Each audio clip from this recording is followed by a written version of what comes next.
Iya, jadi mimpi saya itu pertama untuk mau mengangkat saya punya desa, dikenal saya punya desa, wilayah. Hmm.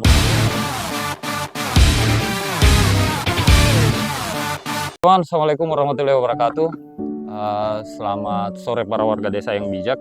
Jadi sekarang saya bersama seseorang pemuda yang ada di desa. Nah, beliau ini anggota dari petani milenial. Dari Jadi Kabupaten Mamuju. dari Kabupaten Mamuju, ya, Provinsi Sulawesi Barat. Desa Laguarrano, desa binaan saya. Jadi baik, langsung saja kita langsung tanya-tanya saja, mulai dari siapa beliau dan apa yang dia kerjakan di lahan seluas ini. Kita langsung saja. Jadi silakan memperkenalkan diri. Assalamualaikum warahmatullahi wabarakatuh. Waalaikumsalam. Perkenalkan, nama saya Aminullah, alamat Dusun Labuan Rano, Desa Labuan Rano, Kecamatan Tabalang Barat, Kabupaten Mamuju. Di sebelumnya saya mengucapkan banyak terima kasih atas kunjungan Pak Binsa ke kebun kami yang merupakan selaku petani milenial dan ikut berpartisipasi untuk memberikan support kepada petani. Dan alhamdulillah setelah beliau tugas di sini, kami sering ke keliling desa untuk mengedukasi masyarakat, baik itu kegiatan sosial maupun kegiatan di bidang pertanian, khususnya profesi saya petani lombok dan semangka. Berarti beliau ini adalah seorang petani lombok. Jadi beliau sudah memperkenalkan diri. Jadi kita langsung saja, karena ini sudah sore, Paula. Jadi begini, pertanyaan pertama saya itu, apa yang membuat Anda tertarik untuk menjadi seorang petani cabai di usia yang semuda ini? Terima kasih sebelumnya. Jadi yang memotivasi saya untuk menjadi petani lombok, pertama ada tantangan khusus, mulai dari pola lahan atau fisik tanah, pemeliharaan benih sampai pemupukan dan mulai pasca panen. Jadi yang menjadi tantangan sebenarnya untuk menjadi petani lombok, yang pertama itu kita harus fokus untuk penanganan kepada hama. Terus yang sangat-sangat menjadi kendala itu adalah penanggulangan layu fusarium dengan pate. Itu saja yang dua harus memang diselesaikan itu kalau kita mau menjadi petani lombok, karena itu tantangan terberatnya itu. Jadi kalau misalnya umpamanya musim hujan, nah itu yang perlu kita perhatikan itu, penyemprotan fungisida dengan insektisida. Jadi itu saja Pak, itu yang Jadi yang membuat tertarik itu karena tantangannya yang lebih. Tantangannya, dan yang kedua, hasilnya sangat menjanjikan. Karena pada saat masuk pasca panen itu 4 hari petik lagi, panen lagi. Jadi kalau umpamanya kita tanam 1000 pohon, Ya. itu hasilnya per 4 hari tidak kurang dari 80 sampai 90 kilo per 4 hari. Per 4 hari. Per 4 hari. Jadi kali 20.000 saja per kilo, kira-kira dapat berapa itu? Ya, betul. Kan bisa petani untuk kali Berarti sendiri itu yang berapa membuat hasilnya. Paula ini jadi tertarik di dunia pertanian, apalagi di dunia cabai ini. Ini kira-kira bagaimana Anda memulai usaha pertanian cabai ini? Apakah ada yang menginspirasi sebelumnya atau memang langsung tergerak sendiri begitu? Ya, pertama memang jiwa saya memang petani. Ya. Saya memang senang untuk bercocok tanam. Setelah saya ketemu sama ketua KTNA Kabupaten Mamuju, itu yang banyak menginspirasi saya. Tanam kayak misalnya semangka, lombok, khususnya di ulti, karena memang dia kan tanaman jangka pendek, menghitung bulan sudah bisa kita panen. Jadi itu yang memotivasi saya. Tantangan terbesar selama Anda menjadi petani cabai itu apa? Tantangan terbesarnya? Tantangannya, kalau yang sangat terbesar tantangannya itu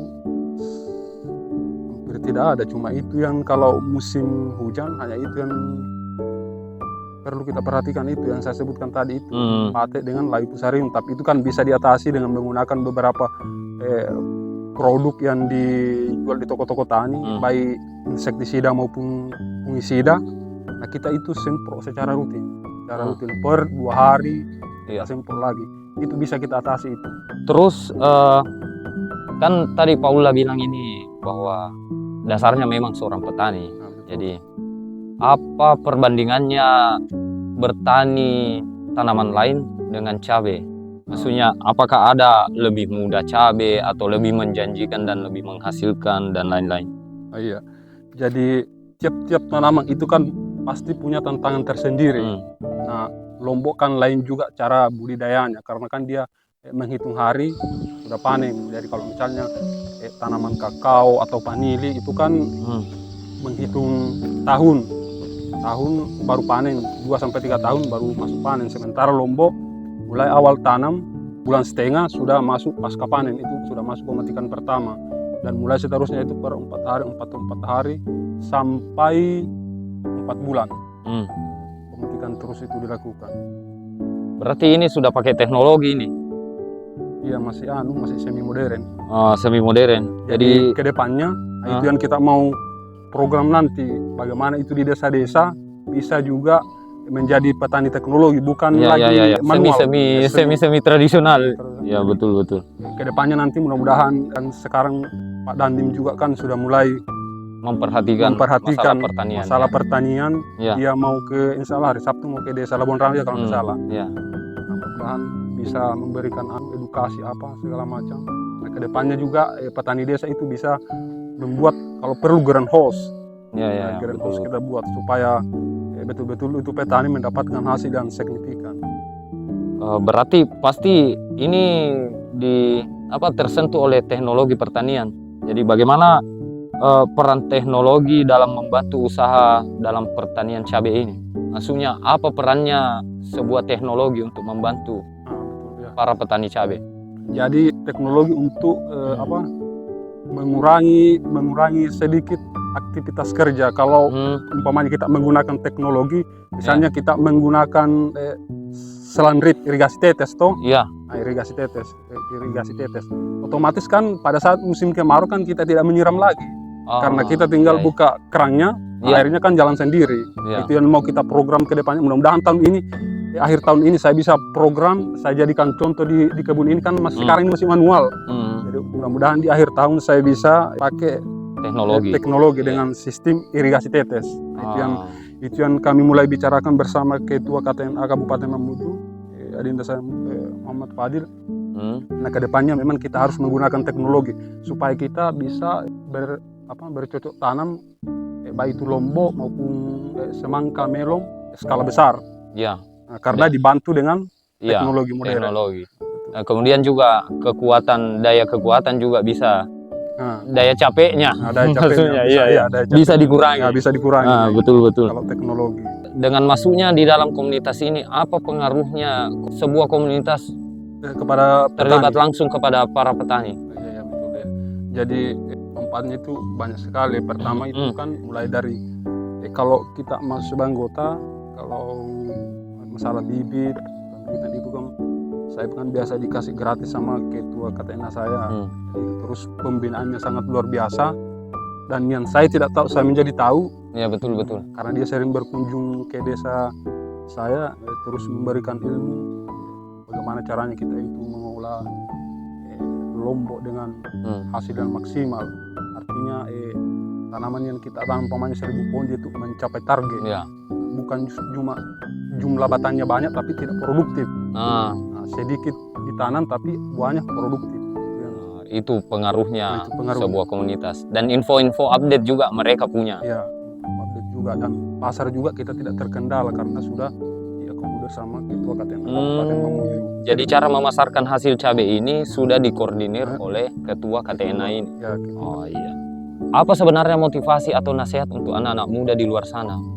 Bahwa kan di Sulbar ini seperti yang kita bilang tadi, cerita-cerita di rumah, bahwa mereka itu hanya memandang orang sukses itu menjadi ASN, TNI atau Polri. Padahal ada pertanian yang cukup menghasilkan. Silakan. Ya, betul sekali itu Pak. Jadi motivasi saya kepada adik-adik yang masih muda, itu pertanian jangan kita pandang bahwa itu adalah pekerjaan yang tidak layak untuk dikerjakan. Karena petani itu adalah, kalau kata salah satu tokoh nasional, Kiai Haji Hashim Asy'ari, NU ya. petani itu adalah penolong negeri. Iya, betul. Petani itu adalah penolong negeri. Nah, kalau tidak ada petani, kira-kira apa yang bisa dilakukan Oleh negeri, oleh negeri ini?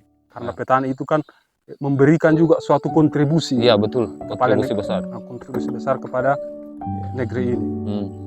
Jadi kepada generasi muda, kalau perlu di desa kita ada yang betul-betul yang menjurusi bidang pertanian.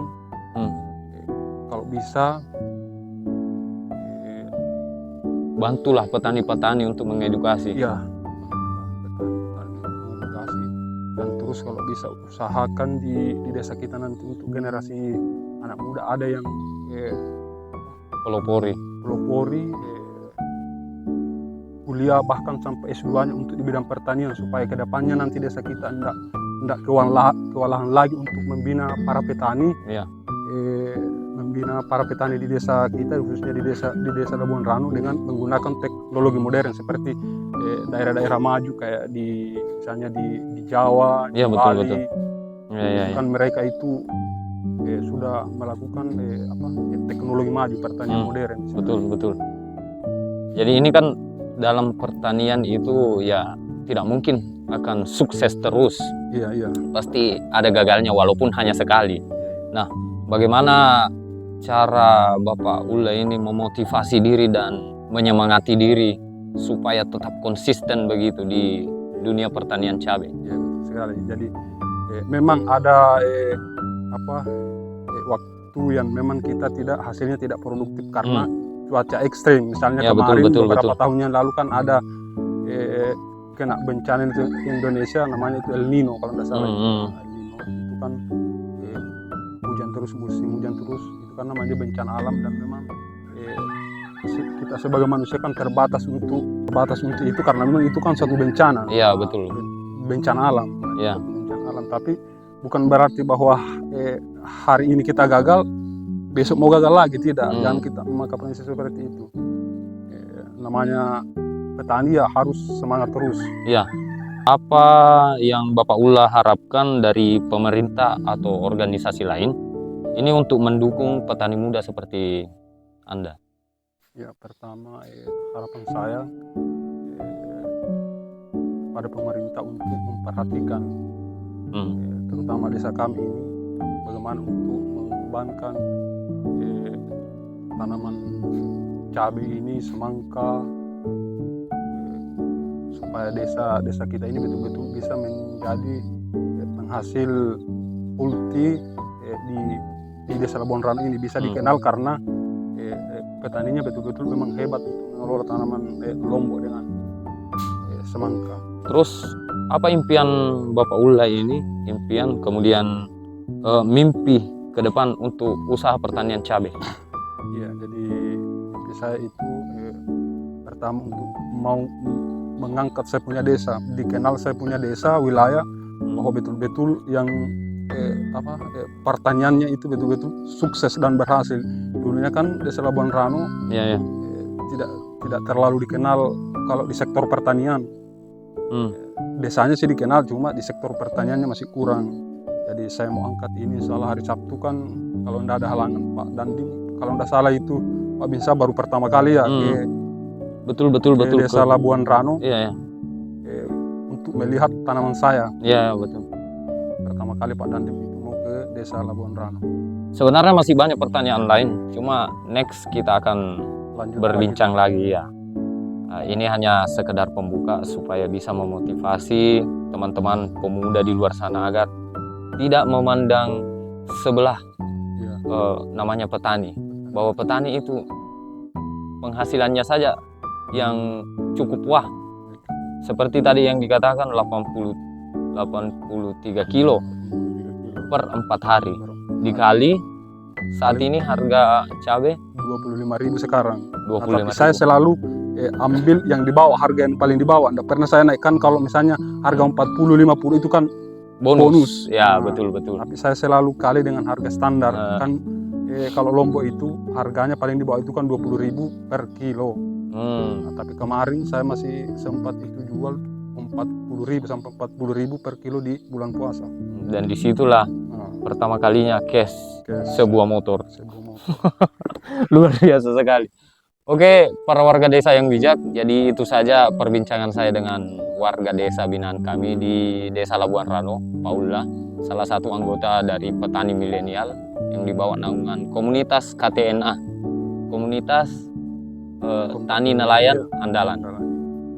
Jadi itu saja. Kalau ada yang keliru silakan komentar di bawah, atau ada pertanyaan lain silakan berkomentar di bawah. Terima kasih, jangan lupa follow, like, dan share jika ini bermanfaat buat kamu. Terima kasih sekali lagi Paula sudah share ilmu-ilmunya atau memotivasi anak-anak muda di luar sana bahwa petani itu bisa tongji. Terima kasih. Assalamualaikum warahmatullahi wabarakatuh. Shalom, Om Swastiastu, Namo Buddhaya, salam kebajikan.